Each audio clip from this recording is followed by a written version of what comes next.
Greetings, Flesh Wound Horror freaks, and welcome to Flesh Wound Horror Live. I am he who walks behind the... No, I messed that up. Well, whatever. I fucked it up. You want me just to hit the intro again? We'll act like it didn't happen. Nah, that's fine. I fucked it up. It's okay. Look, if Chris Rock can do it, stop and restart his routine, you can do it, Dan. I'm more intimidating, so I'm Flesh Wound Dan. Joined by producer Todd. What's up? And Sweet Hole Pugs. Oh, you watched? Okay, I thought you were too busy to watch the show. Namaste. I got to it today. There you go. There you go. And Dan, I do feel bad for missing that, so I will do this, but I don't have a problem being called Sweet Hole Pugs. If you know, you know. And I wasn't kidding. That is a sexy fucking film. And Todd, hashtag. Hashtag sweet. All right. So we're off to an interesting start tonight.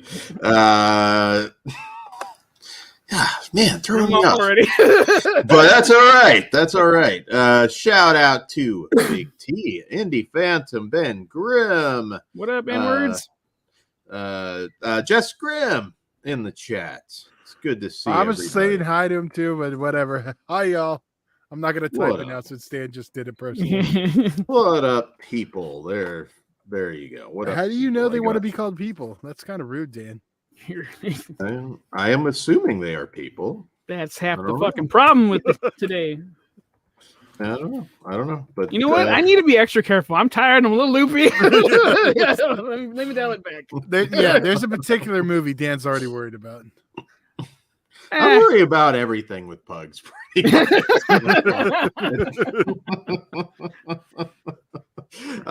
But yeah, so it's good to see everybody. Kruger could not make it tonight. I will not be giving him a nickname because he's the most physically intimidating of us. But why would you? Before we move on, I'm gonna give him a nickname. Yep.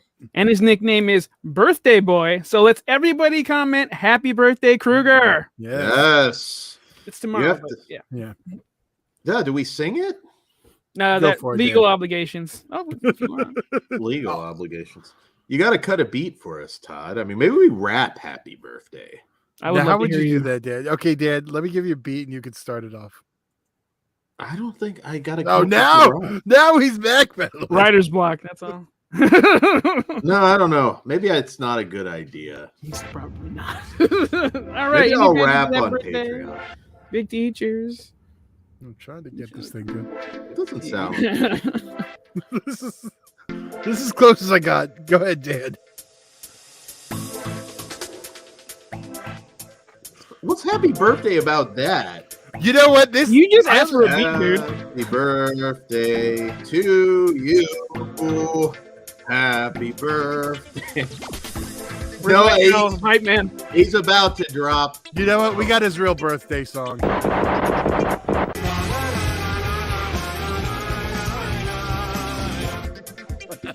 And now you're getting suplexed.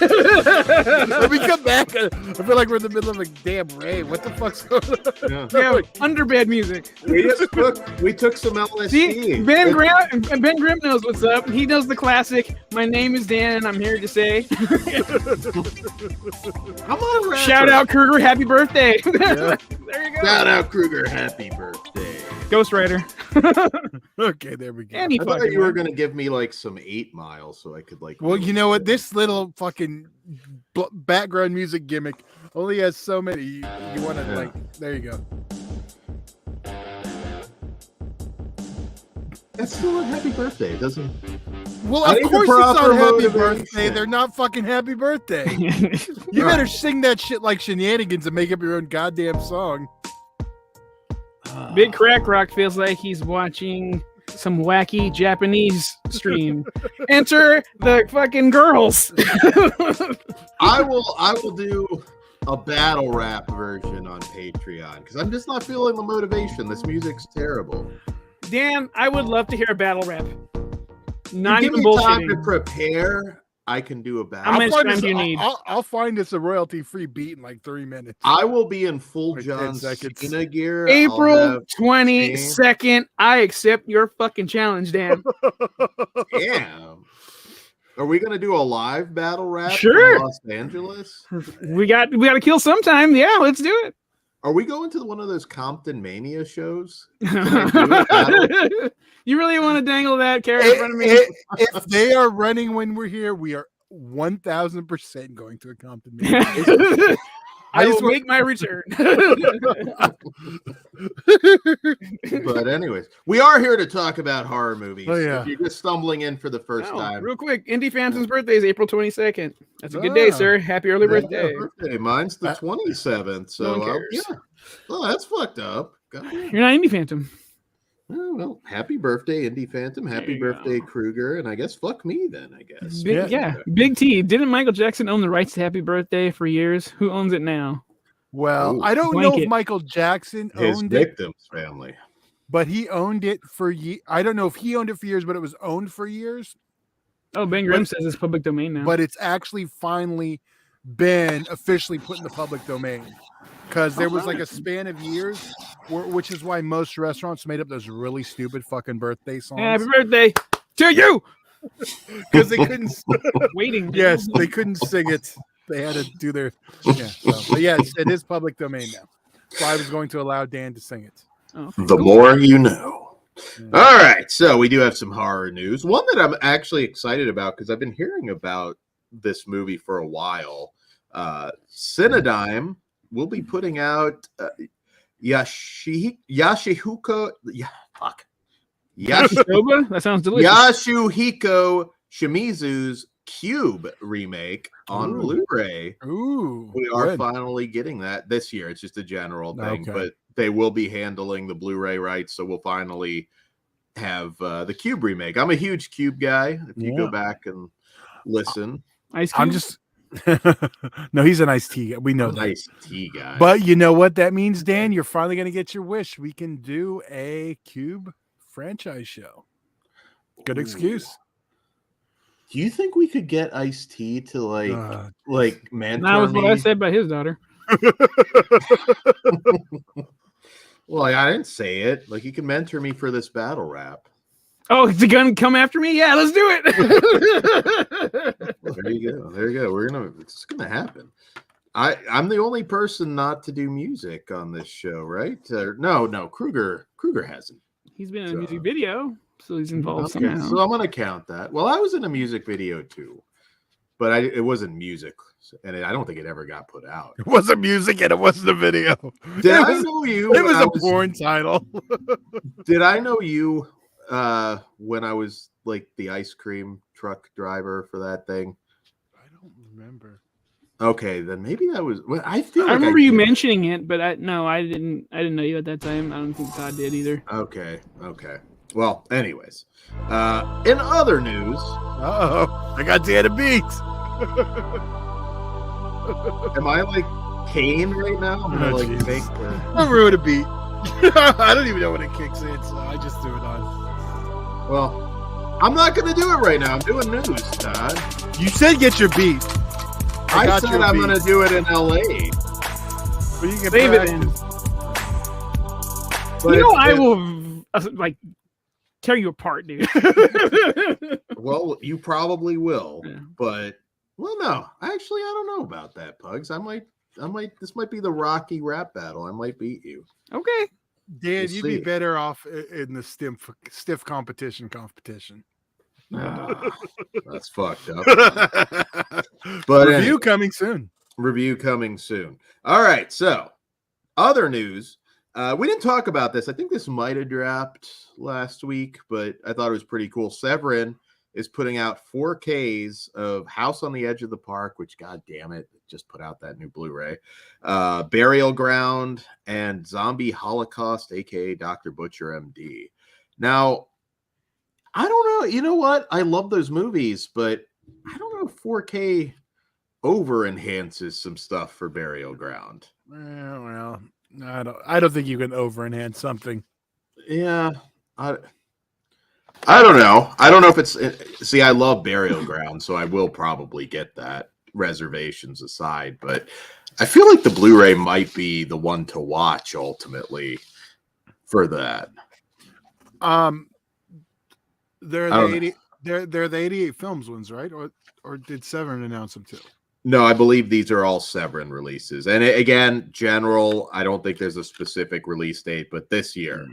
I heard a rumor, unconfirmed, so don't go posting about it, but I heard a rumor Threads might be getting a 4K too, which would be kind of cool. Extra grainy. Yeah, enhanced grain. But yeah, those three, I'm a Burial Ground aficionado, so I'm probably getting it no matter what. Well, it makes sense though, because all of those did just get like 88 films releases. Okay. So there's obviously 4K masters. Yeah, the chat is doubting my rap skills, and I don't like it. But there will be no battle rap on Kruger. About it. That is not doubting you, sir. I'm gonna go full on. Wait till you see what I'm wearing. This is in person, so I'm gonna drop some hard Fs, some hard Rs. Not yet, Todd. And what the fuck? It's not a rom-com. What the fuck is that?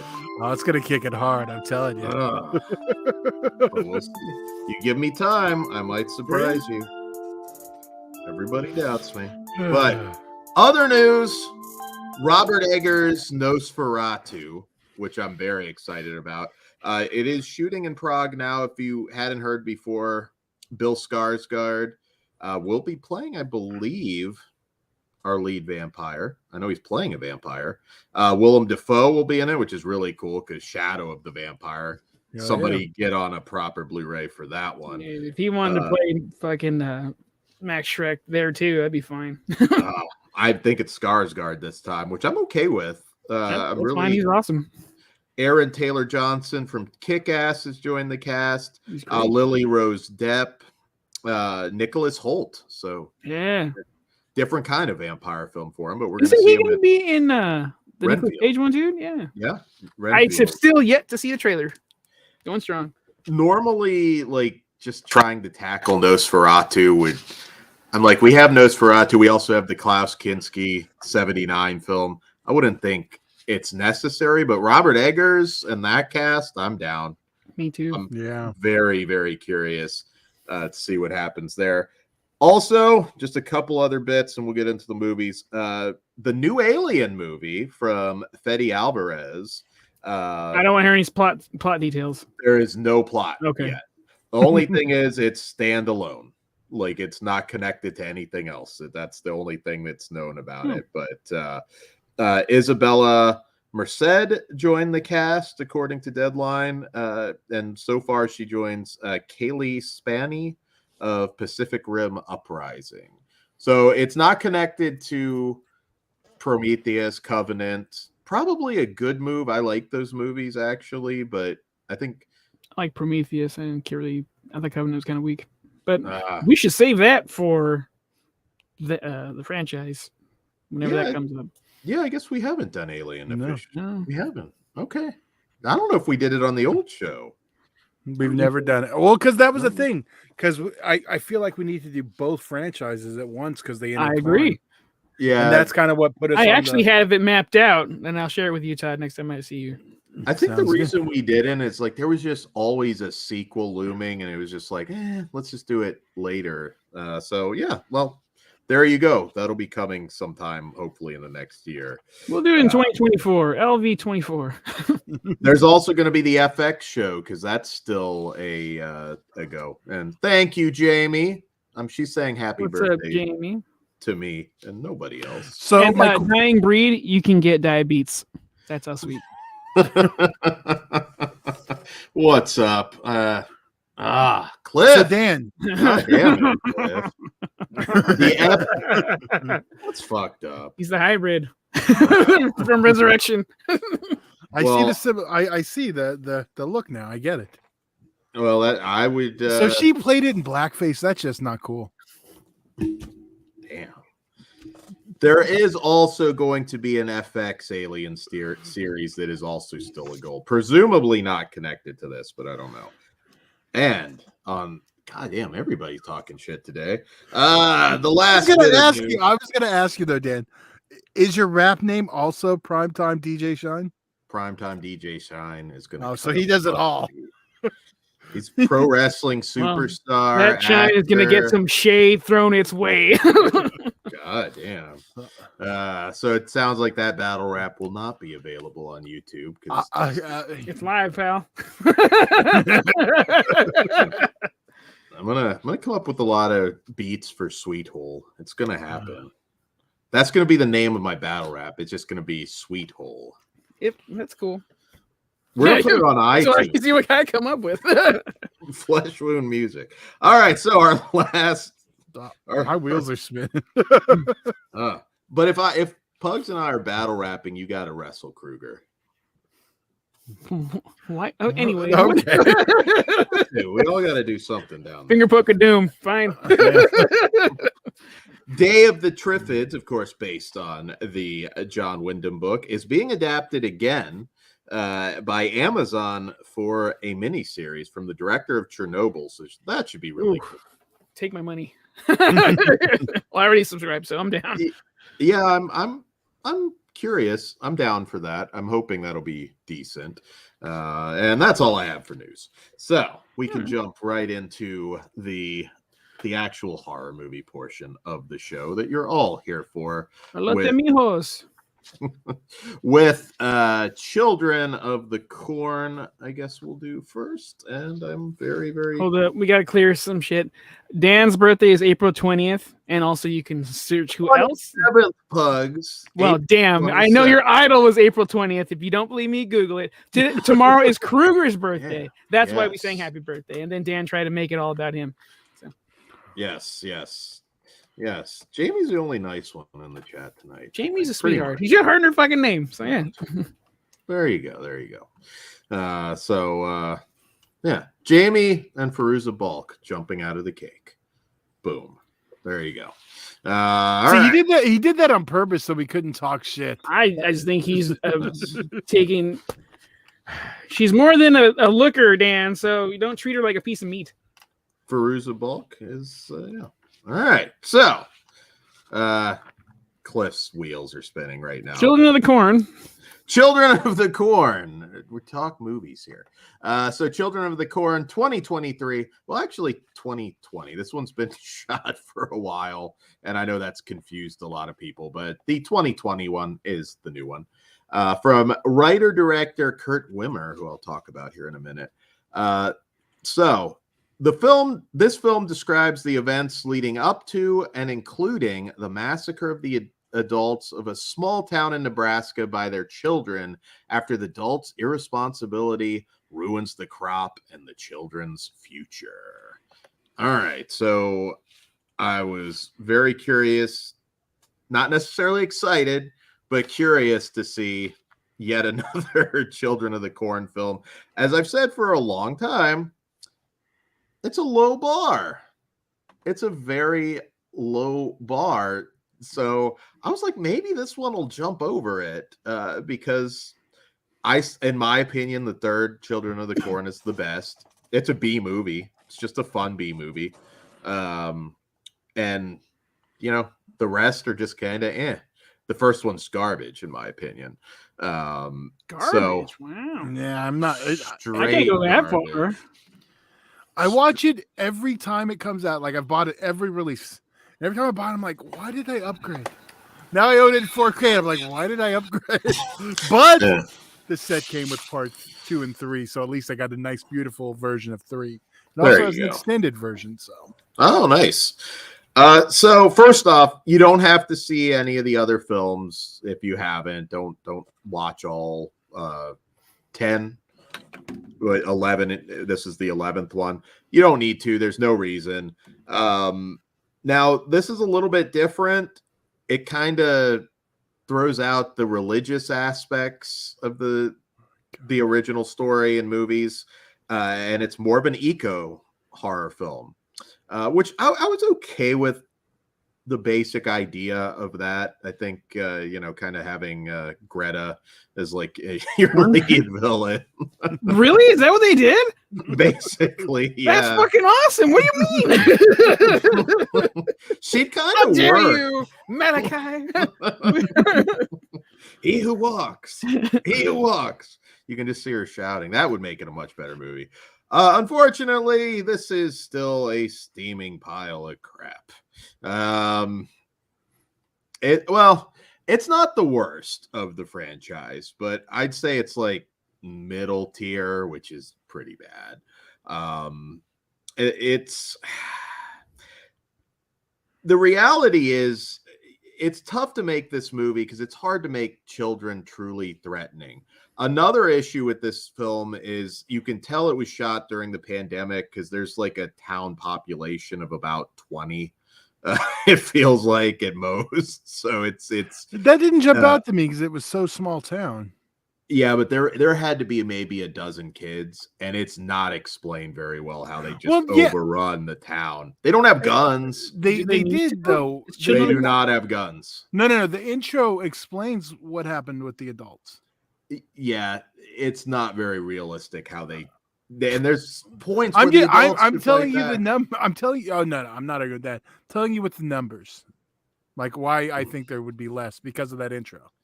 Okay, but still, it's not realistic how these kids just take out all the adults physically. And they cut away from a lot of that too. So maybe they just kind of knew that this was just not going to play very well. Someone's never been to Mexico. That's an issue with every single one of them, though. Sure. I think even more so with this. Every single kid's like attacking. Well, in the first one, you got two people dealing with a bunch of kids. Like that, maybe a little bit more. But here it's just like, how, like, I get it. They have weapons, but they don't have automatic weapons. Just slap the little bastards. I mean, like, there's moments where I'm like, why are you just getting punked by these kids? Has some of the worst acting I've seen in Children of the Corn. That town hall scene. I don't know. There's no. The town hall scene where they start mocking the kids was like, it was the most over the top thing I've ever seen in my life. Maybe in a movie, like it was bad. I mean, it was just like the adults were reverting to kids. If you've watched the movie, you know what I'm talking about. It is cringy. But I also think that's the point of that. No, I don't mean the bad part, but the cringy part, I do believe that's intentional to get you on the kid sides. Yeah, but it doesn't work. You know what really kills me too? You know, this director, if you don't recognize the name, he directed Equilibrium, which is an amazing. I love that movie. Yeah. That fucking Matrix, fuck that movie, because that movie should be as big as the goddamn Matrix. Yeah. But Dan, he also directed the Point Break remake. Did he direct that one? I know he wrote a lot of stuff, but good director. It's just this movie, just man. I have some nice things to say about it, though. It's there's a couple bright spots. I think Elena Camporis, who plays sort of the hero of the film, Boleen Williams is her character name. She's actually really good. Like you can tell. Better, material, brighter future ahead for her.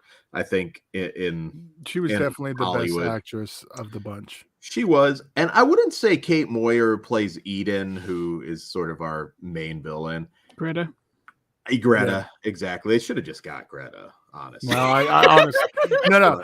I understand that was going to happen, but they should have just called her Greta. That would have been funny. Caesar would have gave this movie 5 stars. How dare you? And then just like, but yeah, honestly, the movie, a good chunk of it's pretty boring. It comes to life towards the end. Indie Phantom, my love of bad movies is getting me pumped for this. Wait for me to go.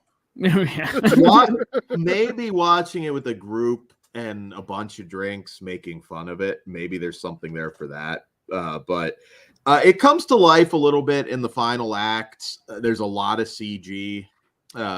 We do get to see He Who Walks engage in a little bit of action. There's some kills. little bit of gore, but the movie's pretty awful. I mean, it is just man, I cannot imagine this is gonna have a lot of fans. I could be wrong. Hey, I gave a great review to Winnie the Pooh Blood and Honey, so I like fun because it rocked. it rocked, and this is no Winnie the Pooh Blood and Honey at all. It's a different kind of bad movie. Winnie the Pooh knew what it was doing. This one was trying to be a good movie, but ends up as a bad movie. Yeah, and the 10 to 12 kids, maybe max.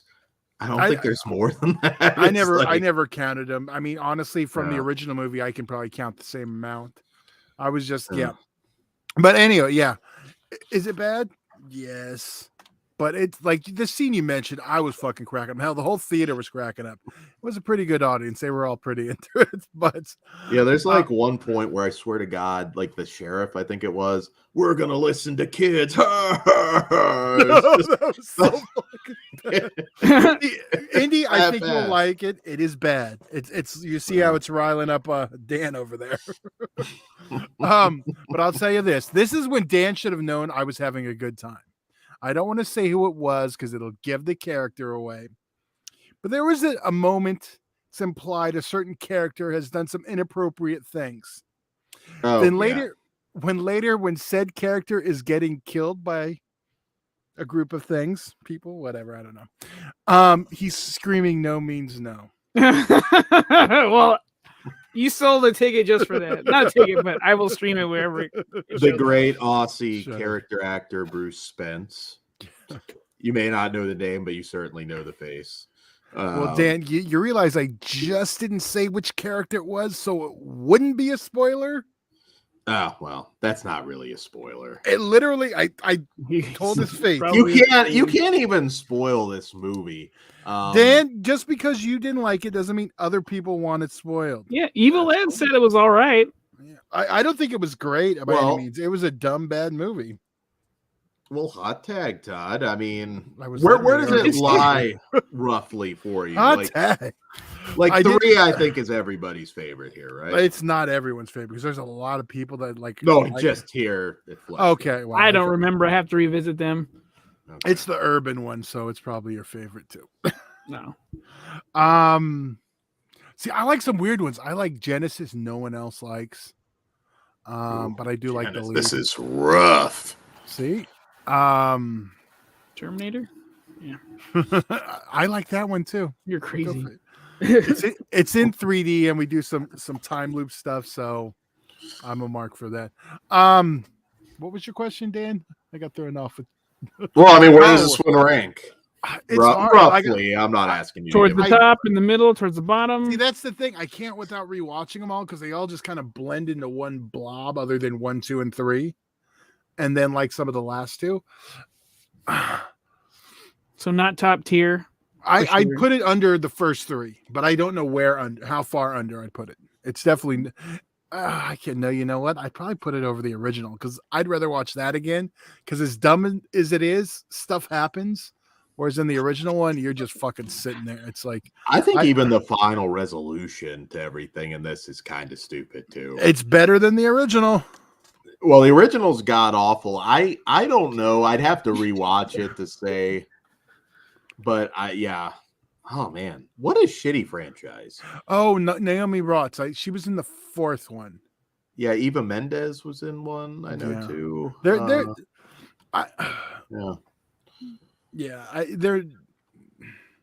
I do want to revisit, but why? Because don't do it, Todd.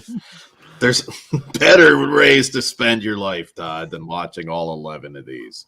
I don't know, man. I mean, I do feel like there was at least a couple. I think Genesis was worse. I think the Sci-Fi Channel one is probably worse than this. I don't know. That's a hard one. Original is atmospheric. Atmospheric. Yeah, but then it's like Outlander. We have your woman. It's like slap the little bastard. I say that all the time, but usually I'm quoting South Park. Ben Grimm says, do a franchise show, so Dan has to watch them. He'll make up some excuse. Mhm. I already pitched a franchise show, and the only reason it didn't happen was because of Oscars, and there was like 11 movies. I'm classy. I still got to watch a couple more. I've almost watched every single thing nominated for an Oscar. So no time to watch all the Children's of the Corn, but we watched this one. I don't know. There might be some unintentional. Watch it with the group. Don't go see this in theaters alone. If there is anything to it. Yeah, an empty theater alone with this wouldn't work for me. Yeah, Mystery Science Theater night. Just rip it apart because there's a lot to tear into with this one. But I in theory, I was okay with taking out the religious aspect and making an eco horror. You know, maybe that's why I liked it more. Yeah. I mean, not that Ready it's to ever think. been heavy-handed or anything. I was like, you got to make it a little bit different. But would we all agree? Isn't this basically dead now? Like, I mean, It's been basically dead since the first one. Yeah, but I can't see another. All I gotta say No, is you're wrong because the name is recognizable. yeah, two names recognizable in this one. But you know what? We need a versus movie. Watch Who Can Kill a Child instead. If you want, I haven't even seen this movie, and I co-sign that. That should. You haven't seen Who Can Kill a No, Child? I haven't seen this fucking movie. Children of the Corn 2000, whatever the fuck it is. But Who Can Kill a Child is the fucking shit. Yeah, great movie. Yeah, watch that. If you haven't seen that, watch Who Can Kill a Child from 70s. See, when Pugs drinks that, I think he's swinging some Jack Daniels, and it throws me off. No, it's pure leaf, unsweetened. Shit's good. I like those. I haven't had one in a while. It's All right, round and squared. So I will say again, it took Harvey Weinstein going to prison to lose the rights for Children of the Corn. He was not giving those fuckers up. Those Hellraiser, Halloween. What if Harvey Weinstein was He Who Walks? Can you imagine, like, you're walking through the corn and then you just see somebody from behind furiously 5 stars masturbating into the corn? 5 stars. I saw a movie this week from Miramax that dares make a joke in the movie. Now playing in theaters. Oh, wow. Okay. I'll tell you later. Okay. Right. Or I can tell you now. Let's go ahead and rate this piece of shit. 5 stars now because Dan's an asshole. No. Go ahead, Dan. I'm a half star for a couple Wow, not a unintentional zero? laughs. No, not a 0. It's not quite a 0, but it's pretty awful. Movie is average to me, but I had fun with it. So 2.5. Okay. Wow. Oh. All right. I can have fun with a bad movie. I'm not blaming you. I'm not blaming you. All right, so moving on to our next film, which kind of came out of nowhere. It's really amazing right now, some of these like lower mid-budget horror movies that we're getting to see on the big screen. It really feels like we're living. Thank you, Terrifier 2. I was just gonna say that too. Well, yeah, I mean, Terrifier 2, of course, love it or hate it. What a success story. Winnie the Pooh, Blood and Honey, racking up the bucks too. That cleared the way for fucking Cocaine Bear because that's fringe as fuck. And now we have Hunt Her, Kill Her. Fuck, keep this shit coming. This is cool. It's a pre-mid 90s world again, like where I think we might even start to kind of get like, well, this might play better in New York, so we're getting like regional releases, and I think it's awesome. But our next film, Hunter Killer, from co-directors Greg Swinson and Ryan Thiessen, who this is their second feature. They actually directed a film way back in 2006 called 5 Across the Eyes, which very low ratings for that one, but there's like a small cult of people that do like that movie quite a bit. So this is their return to the genre. And in this film, a janitor in a furniture factory finds herself in a fight for her life when she becomes the target of sinister masked intruders. So, Pugs, you went out to see this during your busy schedule, so I'm curious what you think. What did you think of Hunter Killer? I thought it was okay. Well, I'll tell you what, I did like it. I like the fact that it jumped right into the action in the story. The kind of like the underwater storytelling, where it's like, here's the characters, the minimal information you need to know. Now go. And by the end of the movie, I was smiling, cracking up. Like, some of the things don't make sense logically, but I was already hooked. I'm having fun. I like the masks. They're very, very generic, but like, dude, some of those, like, when no, that's a spoiler. Yeah, I had a good time. I don't regret going out to see it. I went to the theater with Evil Ed, so that probably helped too. That we were just like, that's fucking badass. All this is funny. But yeah, acting wise, it's fine. It's just short and to the point. I dig it. Unoffensive. Sweet. Todd? I'm with Pugs. I thought it was just a good small, like, I like when we just have a small little cast and we're kind of just like in this like environment. Not that it's the same because the other one's a slasher, but I kind of like the stuff like in Intruder and Hide and Go Shriek, and it kind of has that like, oh yeah, good comparison. And in a small store, and then you have the hunt and stalk, because it's not really a slasher because it is a hunt and stalk film. Yeah, that's true. And so so I think like if you're going in for a slasher, it's a little different, but well, there's a body count. There's kills. Yeah, I guess yeah, that's true. I will be an asshole. At one point, I was like, you know what? Maybe she has this coming. But we can get into that a little later. Jesus. So I like this one a lot. It is very simple. Very simple. Been there, done that. I mean, it is nothing you haven't seen. It's not even a movie with a twist as such. I mean, that's kind of all set up anyways.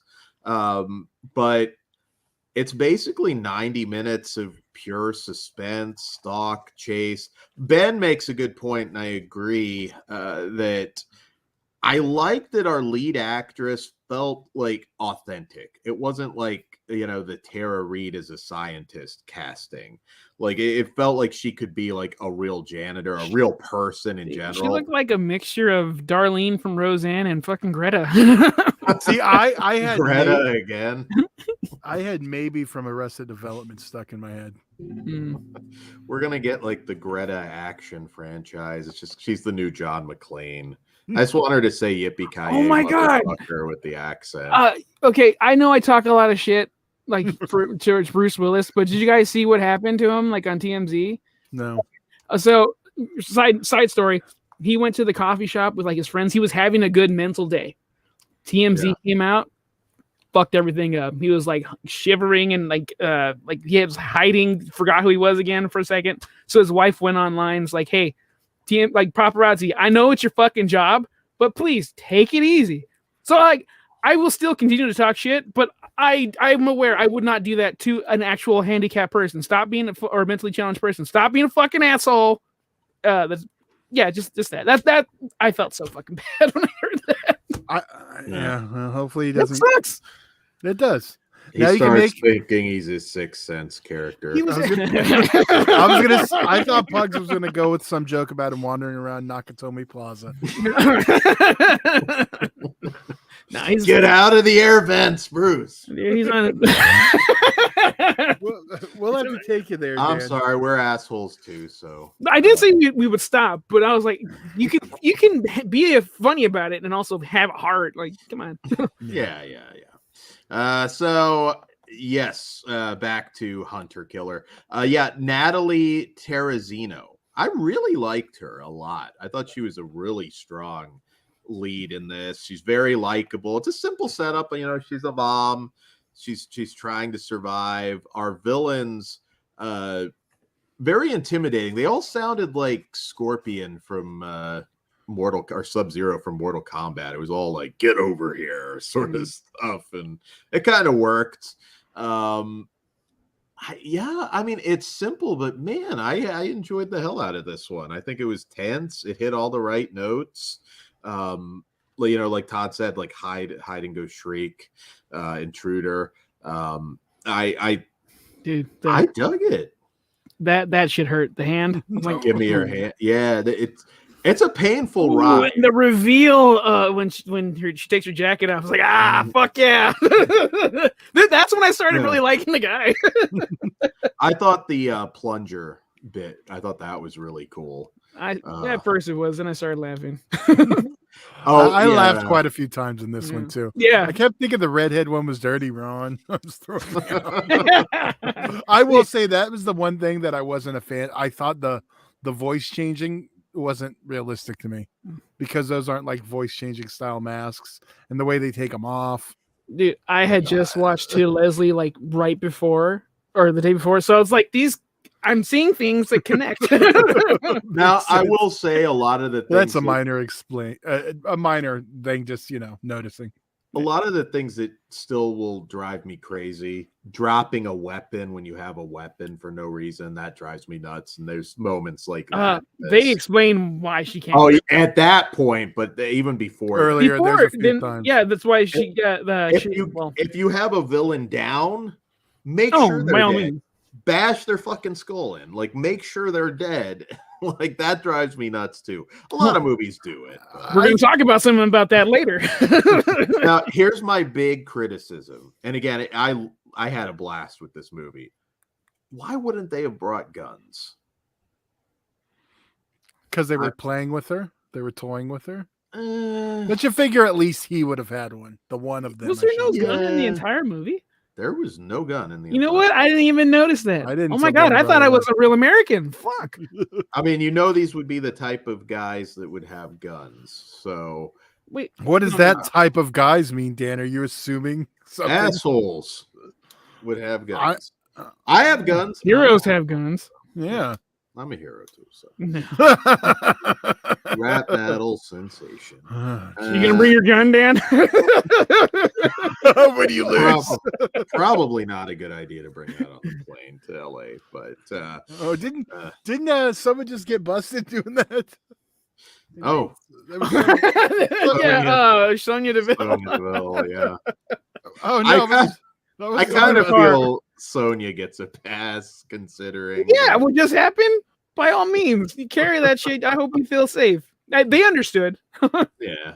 Well, it wasn't that, but I know. Okay. But anyways, it was someone you'd expect to be carrying a gun that got caught with a gun at the airport. Go out and see this movie if you can. It's very limited. It might be like a one-time showing at a theater, but I think it's worth it. Everybody's all excited for, Scream 6, and that's all well and good, but I'm going to say this is probably a lot more fun than Scream 6. So check it out. I looked up at one part and I saw one frame of the Scream 6 trailer and I was so pissed off. Uh-oh, don't tell me. I'm not going to. I don't know anything. But I knew, but I didn't see. I'll just say it like that. Okay. Still in. All right. So, what do we rate this one, gentlemen? I was tossed up between a 3.5 and a 4. I'm gonna be generous today. I'm gonna give it a 4 out of 5. Dan? I'll also give it a 4 out of 5. I mean, like I said, there's like the typical stuff you would pick at in just about all of these types of films. Good double with P2, I would say. Fun night at the movies. I mean, P2 is the main event, but absolutely. Yeah. Super strong lead, tons of suspense that never lets up for 90 minutes. It's a great movie. I liked it a lot. Big T, it's 100% only a matter of time before Bruce Willis pulls a Vern Gagne. I thought I read that as like plays Vern Gagne. Like maybe a few years he could make that happen. Jesus Christ. I'm trying to behave. All right. What do we have next, Dan? Did I rate it? No. I was also a 4. Okay. I don't remember. 4s across the horse. I just had a Bruce Willis moment. My bad. He just he sees like Jeremy Irons at the Oscars and just like jumps on him and just starts beating his shit out. All right. That's good. I'm sorry. All right, moving on to I feel bad now because I did this. It's all right. Don't He be won't remember. Remember, he was a dick to Kevin Smith, so maybe now your team. I don't know what. You know what? Maybe he wasn't a fucking dick. Maybe it was just early signs. Nice blanket. You saw it. Fuck yeah. Cool. Texas Chainsaw. Very cool, Todd. I gotta get one of those. All right, so another happy movie that we're gonna talk about next, a Shudder original from director Mercedes Bryce Morgan, Spoonful of Sugar. In this one, Millicent is taking a semester off from her studies to take care of Johnny, a sickly mute child with severe allergies. His mother, Rebecca, is an author, and his father, Jacob, is a carpenter, but there is much more going on with all parties involved. All right, so kind of a vague synopsis there, but essentially, we're introduced to, I'm just going to call her Millie, and my brain doesn't want to say Millicent, but we're introduced to Millie. She's a very kind of strange, off girl who has some medication issues, and she ends up connecting with this boy, Johnny, in a way that her parents just can't, particularly the mother. Astronaut Johnny, please. Astronaut Johnny, who's kind of violent towards his mother, and she's infuriated that Millie ends up making a connection with Johnny. And we have a lot. It's not the connection, just the connection. Yeah, it's the mom. Yeah. The mom's kind of aloof. She's an author. She's on a book tour, I believe it was. Erotic author. Come on. Erotic author. So she's not home very much. She's there's a lot going on with the characters. I don't want to give anything away. So I've really discovered in recent years, I love like weird, eccentric girl horror. Stuff like Saint Maud, May. That just works for me. Stylist. Stylist, I'd put that a little bit lower tier, but yeah. I like the movie. I didn't say I didn't like it. No, it was pretty high for me. But this is also in that vein. Morgan Saylor, who plays Millicent, is fantastic. Super creepy, sympathetic. She manages to pull off a lot with this character, which I really appreciate. This is a slow burn. Very. Yeah, it's a very slow burn, sort of psychological tale. I do think, we get some twists and turns towards the end. I think it's certainly worth the journey. For me, anyways, it certainly was. There's little bits of like gore, a lot of it like dream sort of stuff. We have kind of an unreliable narrator going on with this as well, potentially. So certain things are up for interpretation. I like this a lot. I really do, but this is kind of a Dan movie, and it might not be. I don't think it is, because I really like no. But there, I'll tell you what, the beginning of not the very beginning, but right in the middle, right, like the second part, that part's a Dan part, and then it comes back around to being. It's a very sexual movie. I will say, like, it doesn't get too graphic with it though, but yeah. I mean, nudity wise, no, but like it gets pretty graphic, dude. Yeah, I guess so. I mean, it's just a fucked up psychological horror film that I really love. But hot tag, because I thought I might be alone on this one. Yeah, this one watching, I was like, everyone's gonna love this. Okay. See, I was about to check out because I do like the opening, but that Dan part we were talking about where he can stake that claim, I'm like, man, you had me, and I'm about to check out, and then a knife gets introduced. I'm like, you reel me back in, and then fuck me if I didn't like. Oh, I should have saw that part coming. Whoa, and then it just goes on and on from there. But yeah, everyone was outstanding. The little boy was fantastic. Yeah, like, I felt for him. Millie, she was fucking fantastic. The psychological guy. The husband, I didn't really care for. I'm like, really? This dude? Okay, whatever. I thought he was the handyman when they introduced him. Yeah. But no, like, check out this dad bod. Yeah. No, I thought you said little bits of gore. I thought in certain parts, I'm like, this is pretty gnarly. Yeah. And where it ends, I'm like, yeah, this is badass. And fingers crossed, we get more. You know, I thought this Either would be way, you get what I'm saying, timeline wise. It's one of those movies that kind of almost reminds me of Red, White, and Blue, which is one I've talked about throughout the years. I love that movie. Some would argue it's like, well, it's more of a fucked up drama than a horror movie, but I don't think you could say that about this one. And I thought it was a really powerful moment. Some really good acting with the mom when she like leans in and just says, "I wish I weren't afraid of you." I thought that I was like, oh, that's good shit. Dude, when she gets called like bad mom, I was like, yeah. Missed his fucking birthday, bitch. I was surprised Kat Foster can act because I remember her from that stupid Till Death sitcom with Brad Garrett, his other sitcom. Why would you watch that, Todd? Why not? Check it out. Yeah, I watched Brad Garrett's awesome. Everybody loves my family is obsessed with that show. That show is not funny. I didn't watch that. I like it. I was with you, Dan, and then like 5 years after it ended, I watched it and I thought it was funny. I did the same thing with Seinfeld also. It just annoyed me. The hype got me. Seinfeld's very clever and well. Everybody Loves Raymond's like the same fucking episode.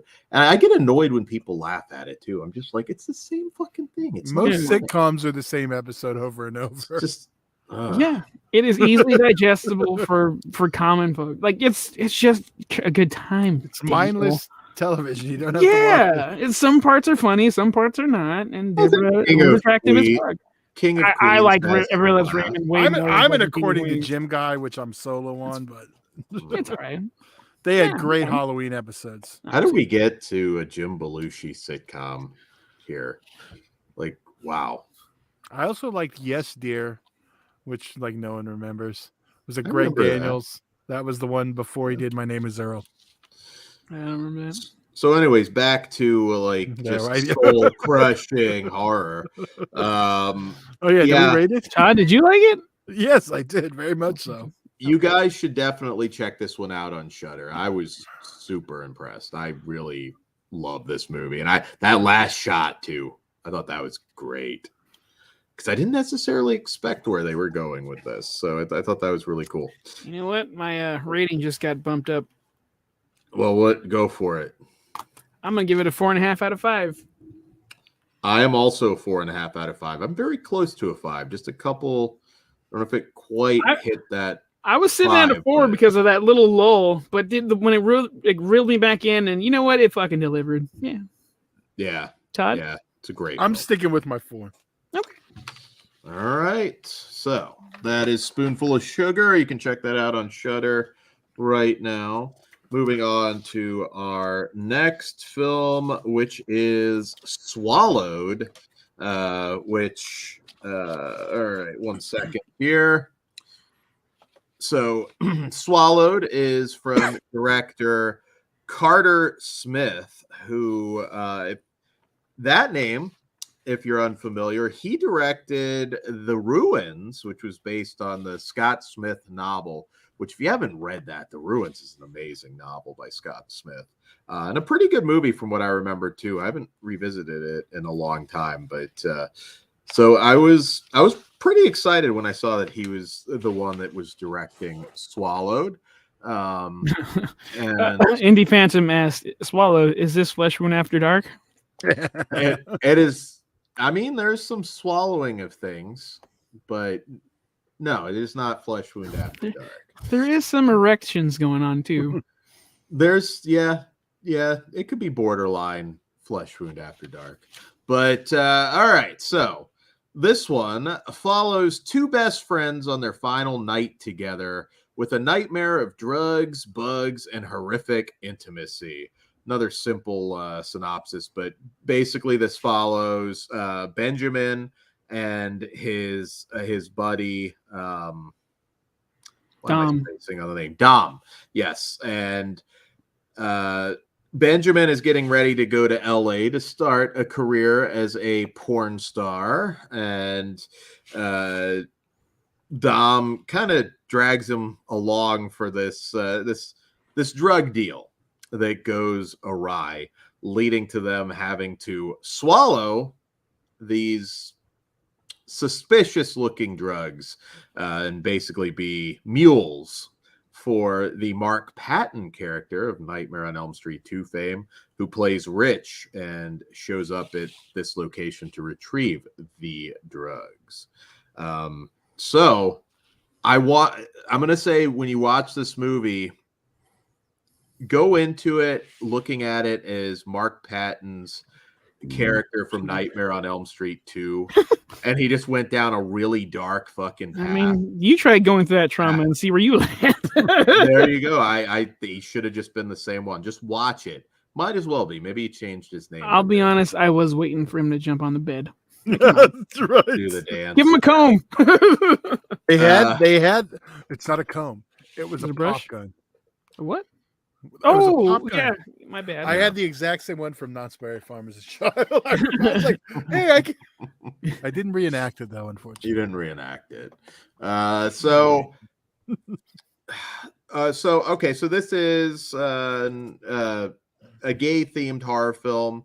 I'd had some really good buzz around it, so I was really curious. I was like, oh, okay, this looks like a great body horror film. Jenna Malone is in it. She plays Alice. Love Jenna Malone. She's fantastic. Mm-hmm. So the body horror aspects, don't go into this thinking you're getting Cronenberg. This is more of a thriller.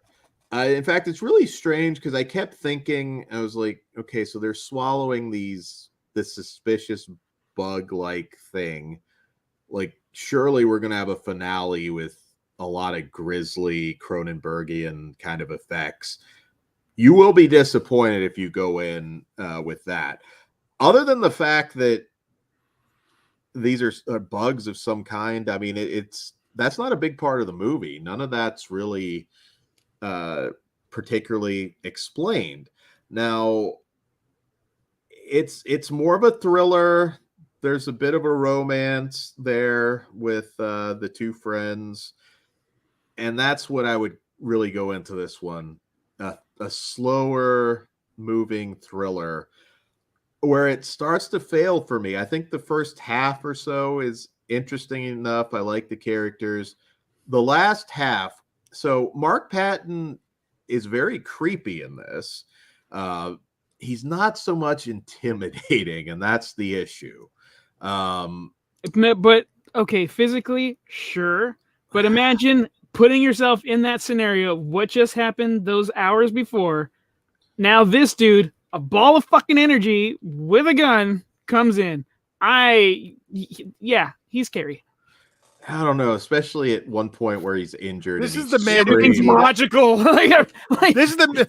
This is from the man who can beat up Clint Eastwood easily. All right. I might be underestimating Mark Patton, but I don't know. But you were not in the same, you don't feel the same. You're not in the same environment. You didn't go through the same thing this dude just went through and all the stress of what he has going on. Yeah. You got to put your mind in there and then think, okay, now with this dude, I would Did you not think it was super tense, like in the restroom with but honestly, the tension is gone by the end of this movie, and that's I don't think so. Not for me. I don't know. I mean, you do get to see Mark Patton basically playing a Krug type character. So if you're a fan of Mark Patton and want to see him try that, it's not a bad performance. Again, okay, going Krug is a little much. He's not there. Yeah, well, there's no pissing of pants, but I mean, he had some bad intentions, some bad Krug-like intentions. A little bit more of a junior than a Krug, but okay. Yeah, maybe a mixture of the. I wouldn't go that far. Yeah, but like right in the balance. Yeah. He's like then wouldn't he? Okay, a relative. There you go. As long as he's not Weasel. No. If you don't want to think of it as a Nightmare on Elm Street 2 sequel, just think of it as it's just like a Last House on the Left tie-in. I wish I liked this more. I just really didn't. I think this movie totally fizzles out by the end. The acting's good. I think you set yourself up for failure, dude. I went in with knowing nothing. I didn't even like whatever we watch. Most of the time, I do my best not to fucking know, unless it's like really big. Then I'll do. But like, I had zero expectations. I didn't know who the fuck was in the movie. I didn't know anything about it. I had a fucking ball with this movie. I thought it was great. I like the characters, like these dudes, like the will they won't they type of thing going on. Jenna Malone, I thought she was I was like, oh my god, she's the bad, cool. And then we get more down the line. I had no idea about the insects bug thing or whatever. I just thought it was random ass fucking drugs. I'm like, well, that's still fucking scary. And then I was like, they're what? Okay, this just got interesting. Is this going to be like an AIDS allegory or something? But then it went somewhere else. And man, I thought it was fucking great. I had a blast. I would recommend this to everybody. The most horrific thing that happens is like a hand up the ass. I mean, just a hand, Dan. He was fucking elbow deep, dude. Okay, well, that's a spoiler. What happens to the dude that has the puppet? That's terrifying. Not being able to feel. Dan's like, that's a Saturday night. Okay, well. But also like that confrontation in the restroom. It's like, why don't you just leave it alone? Yeah. Don't say a fucking word. Fuck this guy. Yeah, no. Like I said, I like the first half a lot. I just think once we get to the cabin, I was like, it doesn't. It just. I disagree, but all right. It hits movie. Every movie hits everybody different. The lead actor that played Benjamin. I was like, where have I seen him? He was in They Slash Them as well. Okay. Yeah, but I do want to say I've met Mark Patton probably like 4 or 5 times at conventions. Really nice guy, and I think he's a good actor. It's just, again, he better wear that jacket from now on. There you go. If you are a fan of Mark Patton, check this out. I just don't think he was physically intimidating enough for this role. But Todd, what say you? I'm with Pugs. I did have a good time with it. I went in totally blind. I did know Mark Patton was in it, but that's the extent. And I am a fan of Mark Patton's. So it was good to see him doing something else. I'm very used to Nightmare on Elm Street too. So I get what you're saying, though. I think I like the first half better, but I like the movie as a whole. It changes when we get to the cabin. But I mean, if we would have stuck with the first half all the way through, I know you would have liked it a lot better. But yeah, I think the way it is, it's good. I mean, I'd recommend it too. Mm-hmm. Maybe if they incorporated the asshole in the stall a little bit more, like threw him into the action somehow, that might have been compelling. Maybe it's kind of got away with it. Fucking no, there you go. What the fuck? Dan wanted bathroom representation. He wanted to be the bathroom guy. I think his bigotry got the best of him today. I don't know. I like the first half. The second half kind of falls apart. But well, since you're going to be a lot higher, obviously, what do you guys rate it? I am a 4 out of 5. I think it's great. Okay. I'm not that high. I'm a 3 out of 5. I'm a 1.5. Sorry. You are not allies. Fuck you guys. I wanted to like the movie. No, it's fine. I'm surprised how much I actually enjoyed this movie. I'll watch it again. It's really good. But don't go. I mean, I think you would agree. Don't go in expecting like some wild body horror movie. I mean, don't go expecting anything. Yeah, is that the way it was being marketed? Oh yeah, I saw a ton of things like body horror, Cronenberg. I saw that all over the place. Oh yeah, they're setting that up for failure then. But. Yeah. So, all right. So guys, it's almost St. Patrick's Day, and we have a new St. Patrick's Day horror film, a leprechaun themed horror film, not connected to the franchise though. And it is Unwelcome from director John Wright, who did a film that I like quite a bit called Grabbers. Hell yeah. Yeah. Yeah, that movie's awesome. Grabbers is a lot of fun. So in Unwelcome, married couple Maya and Jamie escape their urban nightmare to the tranquility of rural Ireland, only to discover malevolent and murderous goblins lurking in the gnarled ancient wood at the foot of their new garden. So like they call them goblins, interestingly enough, in the description. So I was like, oh, okay. But then the movie, they refer to them as leprechauns. So, But they also have a different name. yeah, Red.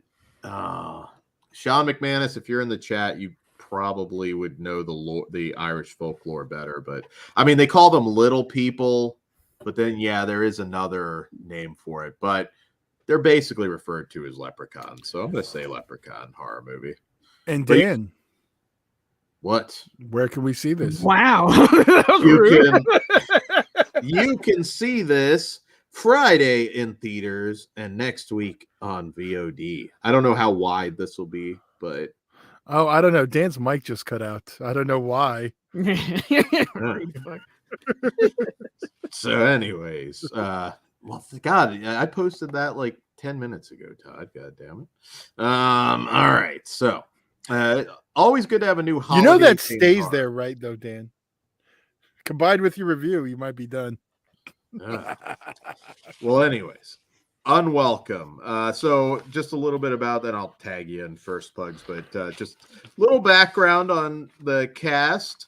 You may recognize Hodor from Game of Thrones, who is basically playing a cross between Hodor and Todd in this one. Good job. The lead, who I'm a big fan of, played by Hannah John Kamen. She played Jill Valentine in Resident Evil Welcome to Raccoon City. She's on a show she was on a show called Killjoys, where she plays Dutch, which is about these space bounty hunters.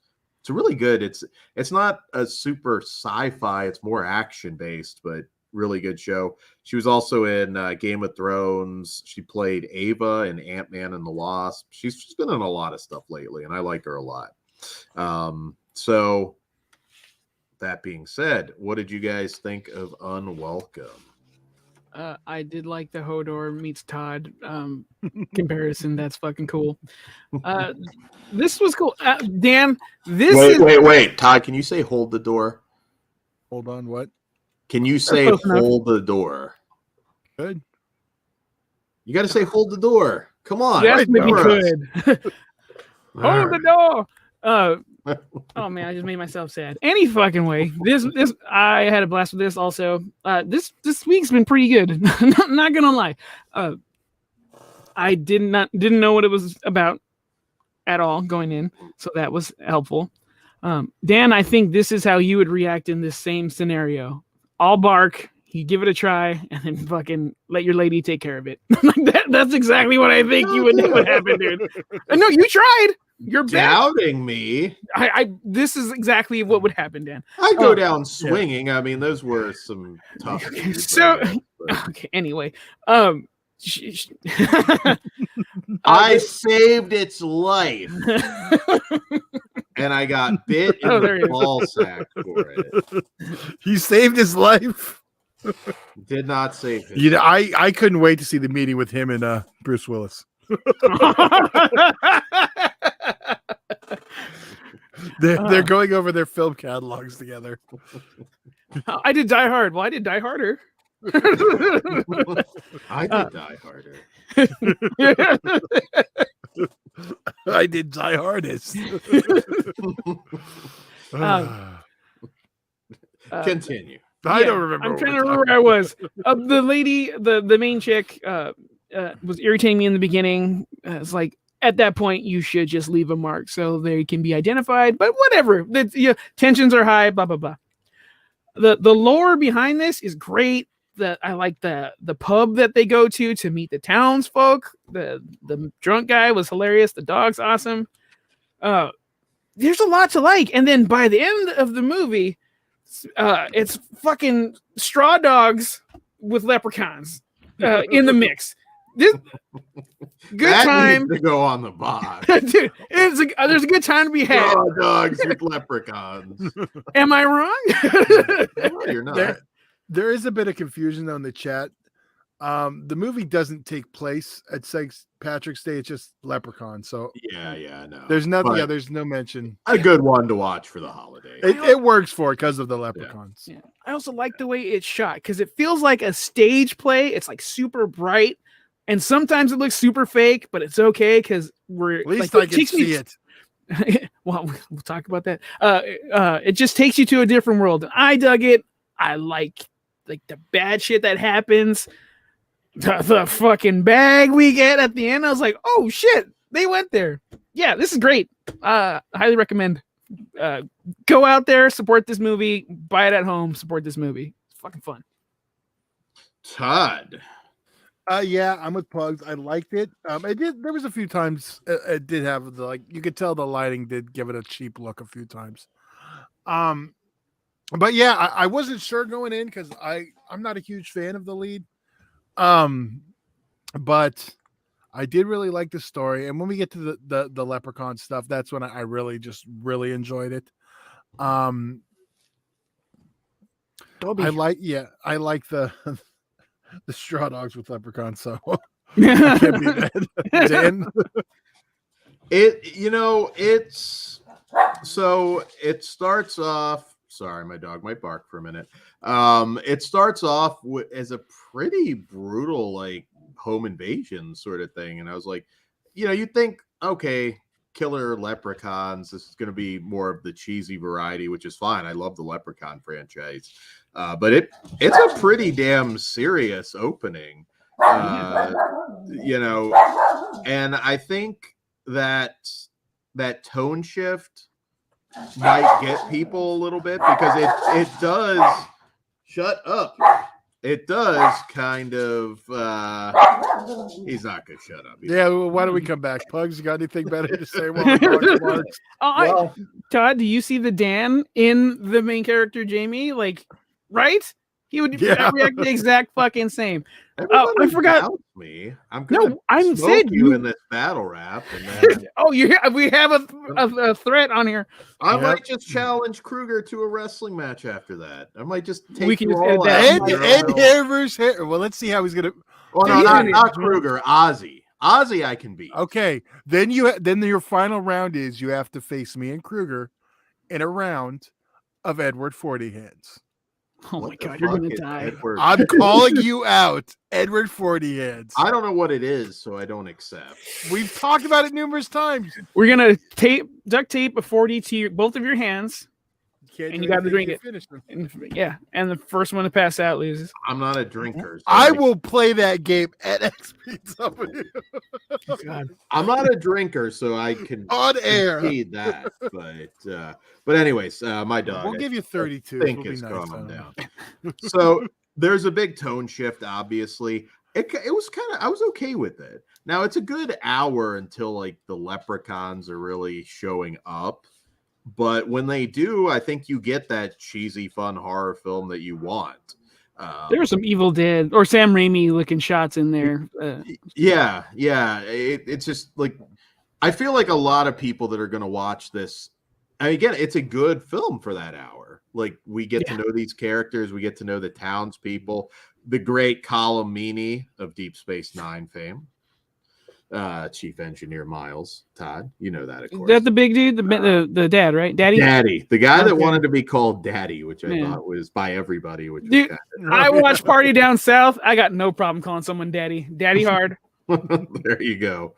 A lot of really memorable characters. I thought Colm Meaney's family in this were just weird and fucked up, and I was enjoying all of that.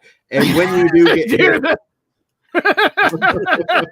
oh, the dildo. Yeah. I didn't want to spoil it, dude. I think you just figured it out. That's not a plot. That shit was funny. Like the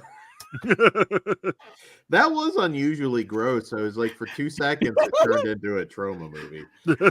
But yeah, no, it's a serious horror movie. It kind of, obviously, when we see these leprechauns, it's like, there's one moment that almost had me bust my gut. Really awkward. It's where the husband like just kind of like whacks this leprechaun in the back, and it was like, hey bro, sort of, I don't know what he said, like I'm helping you here. It was just like a 2-second moment. It just like it caught me, and I had to pause it because I was like laughing over the dialogue. So it is fun. It is fun. I think the tone shift works, at least for me. It may not for everybody, but I enjoyed the characters. I thought this was a fun ride. Everybody sits down and watches all these Leprechaun movies usually in March, and that's great. I encourage you to do that because I love those movies. But throw a new one in the mix here. It's really cool, especially the lair at the end. I thought the finale was a lot of fun. Yeah, I had a blast with this one. Yeah. Todd? Yeah. Sorry, I was checking on the chat. Yeah. What are we talking about? I'm sorry. Unwelcome. Unwelcome. Yeah. I thought I already already talked about it. Maybe you already did. So you're done. Okay. I didn't know if you were done. I do have one complaint. There is one thread that's not fully explained or what happened. So that's like my only gripe. I'm like, well, I still got a question. Like, even if it was just like a verbal saying like, oh, something happened or they got away or some shit, I would have liked that. So for me, that part knocks it down just a little bit, but I would recommend that everyone check this shit out. All right. Yeah. Check it out. We'll go ahead and rate it. I give this one. I don't know if everybody's going to be this high with this one, but I'm going to give it 4. I had a lot of fun with it, and I will watch it again probably March. Yeah. Hugs. I am also a 4. I liked it a lot. It would have been a 4.5. It would have been a fucking 4.5 had one of my questions been answered. So. And I liked it. Trying to think from the beginning, Dan. Oh, okay. And also the not leaving a mark. Like, you just do it. Come on. All right, so guys, now we're going to talk about episode 8 of The Last of Us, When We Are in Need. But before we do that, which will be a spoiler discussion, but before we do that, we will have our Oscar show where we kind of give our picks, and then we're going to have our watch party. So I know a lot of people don't watch the Oscars anymore. Well, you can watch them with us live. If you remember last year's show, you get to see us react live to the slap heard around the world. So, hey, Indie Phantom got a new 4K projector, and you guys look stunning. Nice. You get to see us in. Oh man, that's awesome. I put us on the projector once. I was like, yeah, I don't want to see us. This hat probably looks awesome on the projector. Well, we're never gonna see it when you're here. I'm never putting it on there now. Well, yeah, we will be all together, so that's another reason to. If you're not subscribed for some reason, please do subscribe. It helps us. Like, share, hit that thumbs up. Always helps the channel. We appreciate it very much for those of you who do that. What else we have coming up? We got the Oscar content. We also have Indie Phantom. I was there for the slap. Yes. Hat is glowing. We were all sitting there. I was like, wait, is this a comedy bit? You should go back and watch that if you missed it last year, because we were like confused for a minute. Yeah, it was right around the time where we all got unsynced. And then like while it was happening, it's like, did that just hold on, that's real? Keep my wife's name out your fucking mouth. That's like, holy shit, he just slapped the shit out of him. That actually happened. Once he started cursing, I was like, oh, okay. So yeah. I want somebody needs to jump Jimmy Kimmel. Don't do that. But hell yeah, nah, fuck that. Hope Adam Carolla lays him out. A run in. Carolla and Drew like flank him and just start putting the boots to him. That'd be cool. But no, don't assault people. All right, so and Vinegar Syndrome. We have a Vinegar Syndrome show coming up. We have a couple Vinegar Syndrome shows. We have well, since we didn't say it, our Oscar show is this Friday and our Oscar watch along is this Sunday. But also we got a full moon unboxing coming up probably tomorrow. Okay, yeah, full moon unboxing. Made in Hong Kong Volume 1. We're going to cover that box set. I think we might be doing Stiff Competition. We have more Flesh Wound After Dark coming your way. A lot more Flesh Wound After Dark coming your way. So stay tuned for all of that. And I believe that's everything. We'll probably also have some more Squared Circle Society on the way too. So for you wrestling fans. Don't throw that out like an afterthought, asshole. I know. I feel like we should have one this week, but my trip out of town is throwing everything off. But we'll definitely we're getting close. XPW show's a few weeks away, so I'll be on the wrong time. The wrong time. Todd will get to bitch about what real cold weather is. Maybe not that bad. But I was gonna say I get to watch it on the wrong time zone, but I guess I'll watch it on the correct one for the show. I think we're gonna do live coverage after we talk about. I don't know yet. You're on the weird time zone, isn't that? Like, I mean, yeah. No, it's 3 hours. Oh, okay. So okay. All right. So, Last of Us, spoiler warning. You've been warned, episode 8. And here's the warning.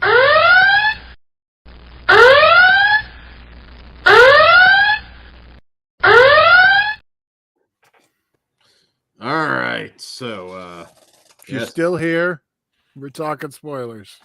Last of Us, episode 8, When We Are in Need. Big crack rock. I'm most looking forward to the rap battle. Oh, you're gonna see the Doctor of Thugonomics. No, I'm telling you. I'm telling you, this is gonna be a Patreon series because I'm gonna train Dan before the big. We go do some training montages. We got the mic. Can I bring gold chains like on an airplane, or is that considered a no-no? Just wear. Well, how big are these chains? I mean, are you gonna make a? Well, I don't have them yet. Well, then why would you just ship them here? Yeah, but you could. Big has a question. Will you guys be doing anything for Mania? I will be there. Yeah, Pugs is going to be at the arena, but all of it except NXT. I'm tired already. You know what? Like, we could do that, and actually, you could cut in. I mean, I know you won't be able to do much, but you could probably cut in on your phone. He couldn't hear.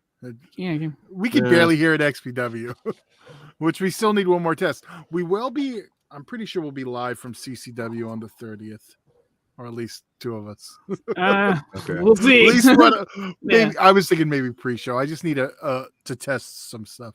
Yeah, we're gonna be all. I hope to be there. Place. But yeah, well, we'll all be at XPW California too, the 16-man deathmatch tournament. So Dan is not a secret entrance. I don't know, Hillbilly. He might be gunning for you. Maybe you're not in on the secret, Todd. He refused to show up because he said you took his spot. I could wrap the hat in barbed wire. I've got like all kinds of cool stuff lined up for that. So just saying. That Texas death. Sorry. Oh, wait. You haven't watched it yet. I actually enjoyed Revolution. Did you watch it? Yeah. Okay. Yeah, I hear a really good man. It was good. Ozzy was calling me out because he was complaining the whole time. Then the death match comes on, and I'm the analyst. You're obviously look at that barbed wire. Look how small the barbs are. Look at the one thing that I don't get, and I'm gonna fuck it. I'm saying it here in spoilers. Not that it matters. Okay, the plywood that they spray paint black to put the barbed wire on. Your arena's fucking black. Why are you spray painting it? It looks more vicious as what it really is. You spray paint it black, it just bleeds into your set.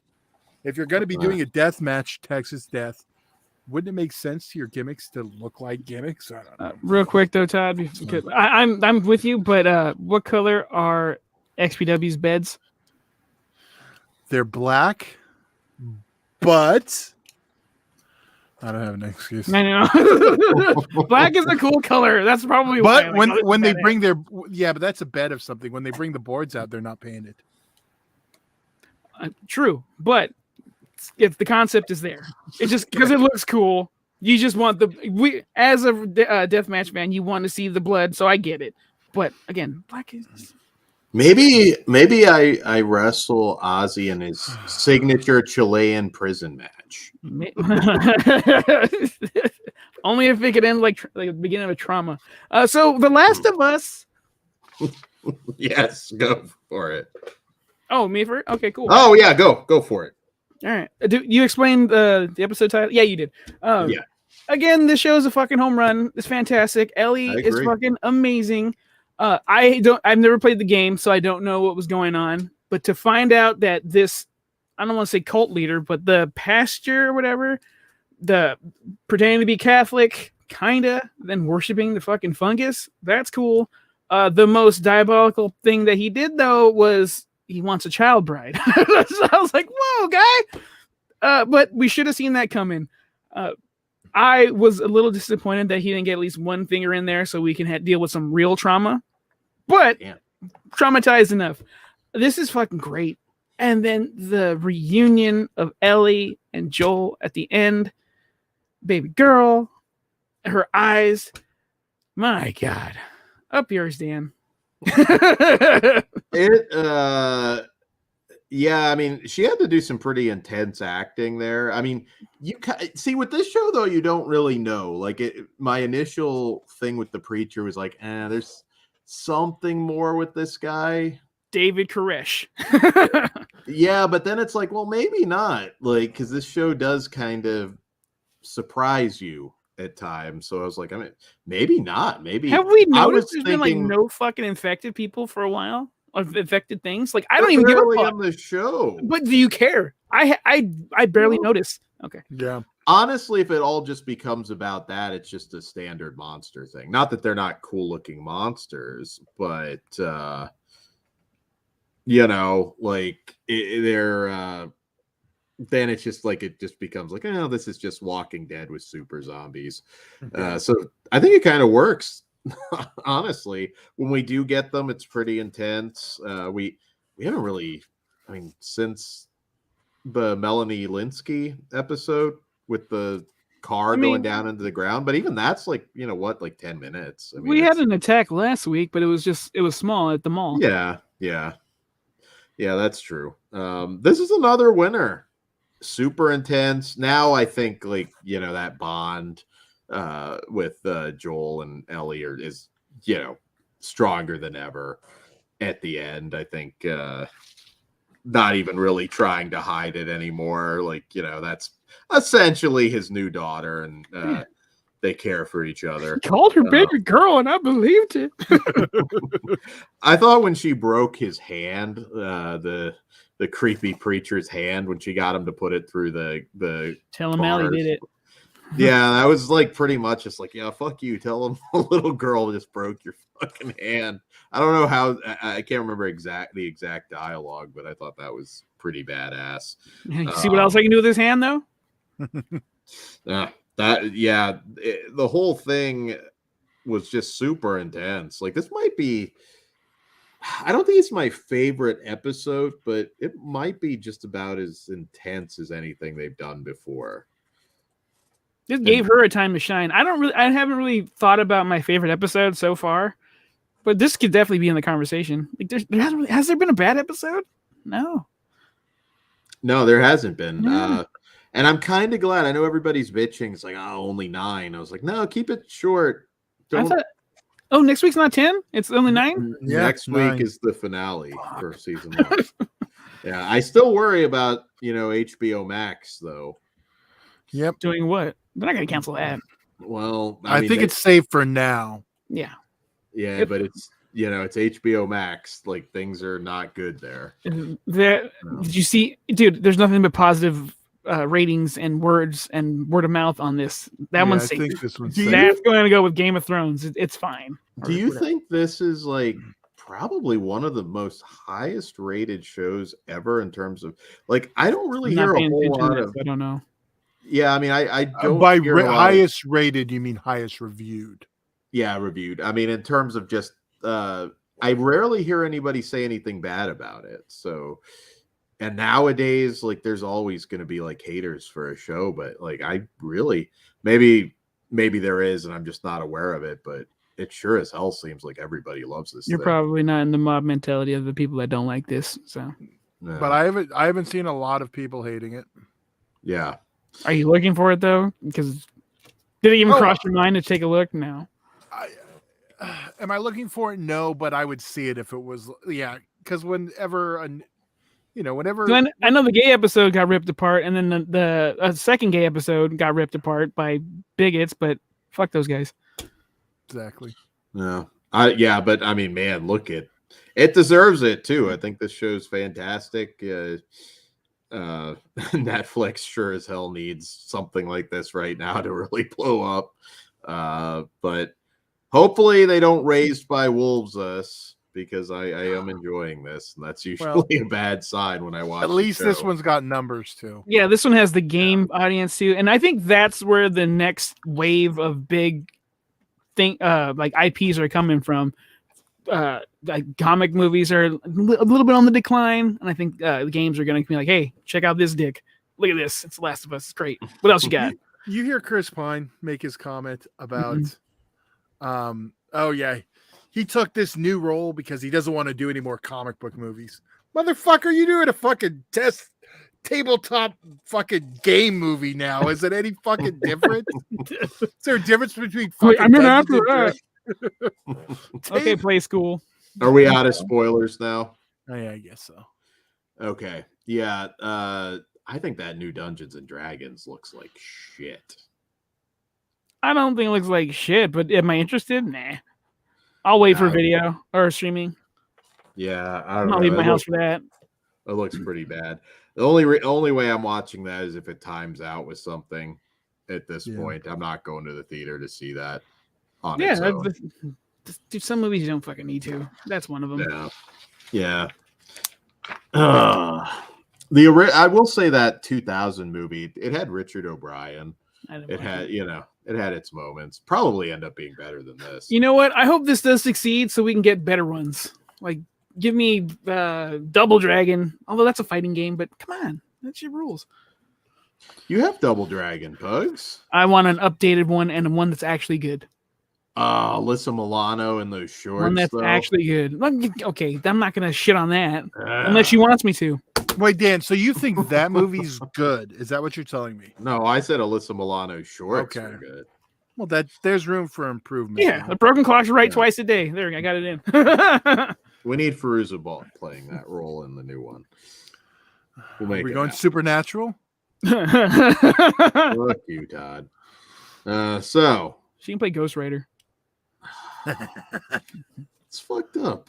You meet her. I want a convention where we can all go and meet her, and you can all eat crow when you see her. Do you really think I wouldn't say this to her? That's fucked up. No, you wouldn't. You wouldn't be mean. To prove a point, I totally would. You wouldn't. Okay.